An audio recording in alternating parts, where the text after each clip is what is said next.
महाभारत के युद्ध की समाप्ति हस्तिनापुर के लिए नए संबंधों के जुड़ने का समय था। एक ऐसा संबंध जिसके बारे में आपने कभी सोचा भी नहीं होगा। दुश्मन का दुश्मन से मेल, ऐसा कुछ जो महाभारत में कुछ होने की उम्मीद ही नहीं थी। कौरवों के विनाश के बाद धृतराष्ट्र और गांधारी के दुख का वर्णन तो हर जगह किया गया है, लेकिन क्या दुर्योधन की पत्नी भानुमति के बारे में कोई जिक्र है? इसीलिए आज हम आपको बताने जा रहे हैं कि दुर्योधन के मरने के बाद उसकी पत्नी भानुमति का क्या हुआ था। नमस्कार दोस्तों, स्वागत है आप सभी का आपके YouTube चैनल अध्यात्म गुरु में एक बार फिर। मित्रों, इस कथा को शुरू करने से पहले आपसे निवेदन करना चाहूँगा कि अगर आप ऐसे ही ज्ञानवर्धक कथाओं को सुनना पसंद करते हैं व देखना चाहते हैं तो हमारे इस चैनल को सब्सक्राइब कर लें। जो भी नया वीडियो बनाऊंगा तो उसकी जानकारी आपके मोबाइल पर नोटिफिकेशन के जरिए मिल जाया करेगी और आप मेरे नए कथाओं का भी ऐसे ही आनंद ले पाएंगे। चलिए अब चलते हैं कथा की तरफ। क्या सच में भानुमति दुर्योधन को छोड़ किसी और को चाहती थी? जयचंद वर्मा की पुत्री भानुमति स्वर्ग की अप्सराओं से भी अधिक सुंदर थी। राजा ने अपनी पुत्री के लिए सुयोग्य वर प्राप्त करने हेतु स्वयंवर रखा था। उस सभा में दुर्योधन और कर्ण भी आए थे। भानुमति को देखकर दुर्योधन ने मन ही मन उससे विवाह करने की बात ठान ली। स्वयंवर में वरमाला को लेकर भानुमति दुर्योधन को देखकर आगे तो बढ़ी, लेकिन भानुमति के मुख को देखकर बिल्कुल नहीं लग रहा था कि वह दुर्योधन से विवाह करना चाहती है। यह देखकर दुर्योधन को बहुत क्रोध आ गया और उसने जबरन वरमाला अपने गले में डलवा ली। ऐसा व्यवहार देख वहां मौजूद सभी लोग दंग रह गए। वहां पहुंचे राजाओं ने जब इसका विरोध किया तो दुर्योधन ने उन सभी को युद्ध की चुनौती दे डाली।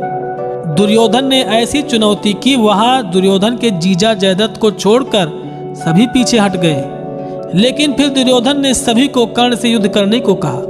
कर्ण ने सभी को पराजित कर दिया। अंत में जयद्रथ भी पराजित हुआ, लेकिन दोनों ने एक दूसरे की वीरता की तारीफ की और फिर मित्र बन गए। दुर्योधन ने शक्ति के बल पर भानुमति से विवाह कर लिया, लेकिन भाग्य को कुछ और ही मंजूर था। महाभारत युद्ध में दुर्योधन और कर्ण दोनों मारे गए। महाभारत युद्ध में अर्जुन के पुत्र अभिमन्यु ने भानुमति के पुत्र लक्ष्मण का वध कर दिया था।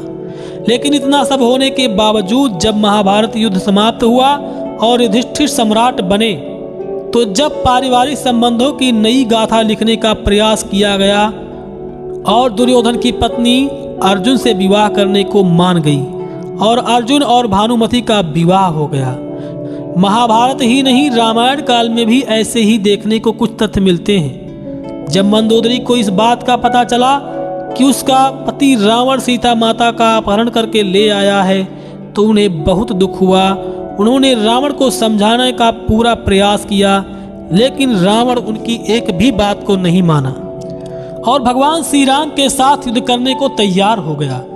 रावण का छोटा भाई विभीषण, जो भगवान विष्णु का परम भक्त था, वह श्री राम के शरण में चला गया। इसलिए रावण के कुल में केवल वही जीवित बचा। युद्ध के अंतिम चरण में रावण मृत्युशैया पर लेटा हुआ था। उस समय रावण ने अपनी पत्नी मंदोदरी से कहा कि मुझे मुक्ति मिल रही है, मेरे परिवार का विनाश हो चुका है। युद्ध में मारे गए लंका के योद्धाओं की विधवा स्त्रियां और प्रिय तुम्हारा कौन ख्याल रखेगा? मेरे मरने के बाद तुम्हारी दुर्दशा ना हो, इसलिए तुम मेरे छोटे भाई विभीषण से विवाह कर लो। पतिव्रता होने के कारण मंदोदरी ने अपने पति की आज्ञा को स्वीकार कर लिया और अपने देवर से विवाह करने को तैयार हो गई।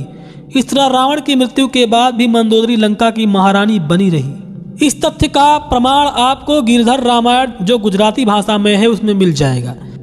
तो मित्रों, आपने देखा कैसे पौराणिक काल में कैसे परिवार को संभाला जाता था। अगर आपको वीडियो पसंद आई तो वीडियो को लाइक करें, शेयर करें और जिन लोगों ने हमारे चैनल को अभी तक सब्सक्राइब नहीं किया है वो चैनल को सब्सक्राइब कर लें, ताकि जो भी नया वीडियो बनाऊं तो उसकी सूचना आपको आपके मोबाइल स्क्रीन पर मिल जाया करे, जिससे आप मेरे नए कथाओं से वंचित न रह जाएं। मित्रों, अब आपसे लेते हैं इजाज़त और आपका इस वीडियो को देखने के लिए बहुत बहुत धन्यवाद। जय श्री राम, जय श्री कृष्ण, जय हिंद, जय भारत।